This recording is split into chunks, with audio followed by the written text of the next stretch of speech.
Welcome to the channel. I'm the Scottish astrologer, and in this video I want to go over all the big astrological events that will take place throughout the month of May 2021 and how these particular planetary energies above will manifest here with us down below. And the month of May has a few big events. First, we have Beltane of May Day, May 1st, which is a powerful day just like the equinoxes and solstices. May 1st is the midpoint between the spring equinox and the summer solstice. Beltane is all about fertility and of course spring being at its peak. And also, as May 1st always takes place tropically in the zodiac sign of Taurus, which is ruled by Venus, and the moon exalts in Taurus also, and these are the two goddesses of the heavens. And so May 1st, as well as being about fertility, is also about the goddess. Now it's Beltane now as I make this video. I don't know if it will still be when this video is put up, but it should be. Then 10 days after Beltane, May 1st, on May the 11th, we have an exalted new moon, as the moon is in the zodiac sign of Taurus, a sign she most loves to be in. Then 3 days later, on May the 14th, we have Jupiter moving from Aquarius into the zodiac sign of Pisces, the sign which he co-rules with Neptune. And so a powerful shift in energy for Jupiter, and so for us also, will take place. As Jupiter is quite a slow mover around the zodiac, taking roughly 11 years, 11 months, this makes Jupiter's shift into Pisces fairly rare. Then after this, starting on the 29th of May, we have Mercury once again going into retrograde until June the 22nd. This will be a particularly powerful Mercury retrograde due to the fact it initially takes place in the zodiac sign of Gemini, a zodiac sign in which Mercury rules. So we definitely have an exciting month ahead. So let me begin with the exalted new moon in Taurus on May 11th. The moon represents the people collectively. It's our souls, our minds and emotions. And the zodiac sign of Taurus is all about our material desires, our well-being, things like money and material things in general, also building on what you already have or trying to acquire. And as it's a new moon, which means the moon will now begin its waxing phase, the phase in which desires are increased. So this will make our increased desires focused on material well-being, money, building on what we have and trying to acquire. Spending money if you have it on things you desire, or if you don't have money, thinking how you can acquire it. That will be the general manifestation of the energies of this new moon. And we will also begin to feel inflation truly hit around about this time as well, with just money becoming basically more worthless the more that's been printed during the pandemic, and also due to the financial system coming to its end game anyway.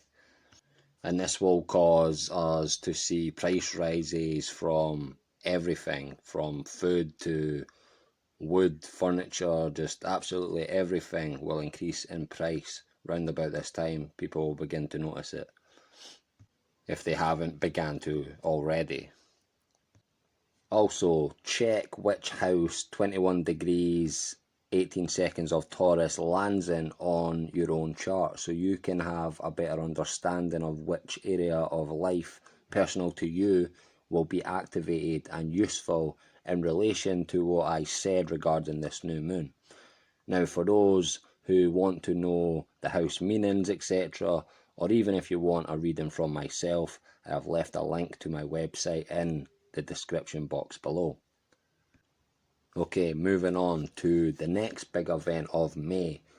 On May 14th, a once in a roughly 11 years, 11-month event when Jupiter finally moves into the final sign of the zodiac and a sign in which he co-rules Pisces. Now, Jupiter is a good planet. He's one of the two benefics and he represents expansion, benevolence, good luck, abundance. Jupiter is also the planet that represents people in power like politicians, religious figures, people like that. And so it's fitting, since Pisces being the last sign of the zodiac and so is linked with coming to the end of a cycle, it's fitting that we will see the end of quite a few political or religious leaders over the duration of Jupiter being in Pisces, until Christmas Eve, December 24th, 2022, when Jupiter finally moves out of Pisces into Aries, beginning the zodiacal cycle. Now, we will see the end of leaders like Angela Merkel of Germany, Macron of France. I believe we will see the end of the Queen's long reign, maybe even the Pope, along with a whole bunch of other different leaders you may not even expect to see go. And as these figures do begin to go with them, we will see a lot of change starting to occur within their respective countries or even around the world, depending on who does go. Now, Jupiter moving into Pisces will also make a lot of people in Western countries start to feel like the pandemic is now over.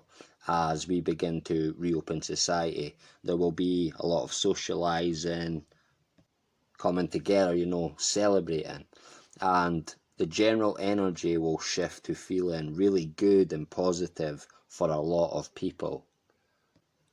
I would only say that I truly think the pandemic will continue until roughly April, May 2022.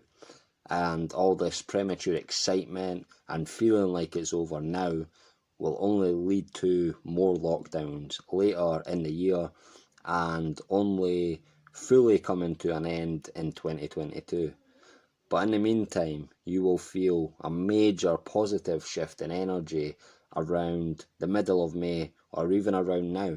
You may begin to feel the energy starting to shift, starting to feel a lot more good and positive and less depressing, if you like. It's also a great time to dream big and go for it. Try and achieve your dreams as Jupiter is with you and gives his luck and blessings. So again, go for it. There's no more positive time than now. So moving on to May 29th, when Mercury goes retrograde until June the 22nd. Now, this is a particularly potent Mercury retrograde indeed, as it initially takes place again in a zodiac sign in which Mercury rules, being Gemini.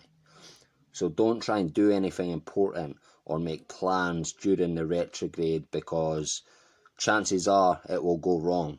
And know that any ideas you may have during this period that seem good will most probably turn out to be bad if you go ahead with them. Not all, but it's just safer to observe rather than to do during a potent Mercury retrograde such as this one. You should really be using this period to think back on your life and learn from what went wrong and even what went right, and how you would do things differently this time round if you ever were in a situation or to have an experience like that again now, if you would do anything different. So use this as a time of contemplation rather than physically doing. Obviously, to the best of your ability, we all have things we must do after all. We all have lives. Also, as Mercury is the planet of communication and Gemini is the general sign of communication, this signals a lot of miscommunication going on in general So be aware of that during this retrograde. During all retrogrades, miscommunication, but particularly this retrograde, as it will be even more potent and potentially disastrous compared to other Mercury retrogrades. Now, interestingly, the pre-retrograde shadow, as it's known, will also begin on May 14th, same day Jupiter moves into the zodiac sign of Pisces. Now, the pre-retrograde shadow is said to be the time before the official retrograde date when we should start to feel the effects of the retrograde. Now, the post-retrograde date is July 7th, okay, when the effects after the official retrograde end date finally disperse. But back to the pre-retrograde shadow, or retro shade as it is otherwise known for short. This occurs when Mercury moves over the degrees of the zodiac sign it will later go retrograde in, okay? The retro shade period is said to be even more potentially felt, even more potently felt than the actual retrograde itself. And certain things you did or experienced on the retro shade date may actually reoccur during the actual retrograde. So try and take note of things you did, people you seen, situations you were in, etc. on the retro shade, pre-retrograde dates, and see if they in fact do weirdly reoccur or reappear during the official retrograde period. So that was your fairly brief, as above, so below astrology report for the month of May 2021. Brief as I currently don't have a lot of time to put into these videos at the moment, and so I'm having to try and cram as much as I possibly can in the shortest space of time that I possibly can. But I hope you enjoyed the video. A huge thanks for watching. Please like, share and subscribe if you haven't already, and don't forget to hit the bell at the right hand side of the subscribe button. Until next time, take care.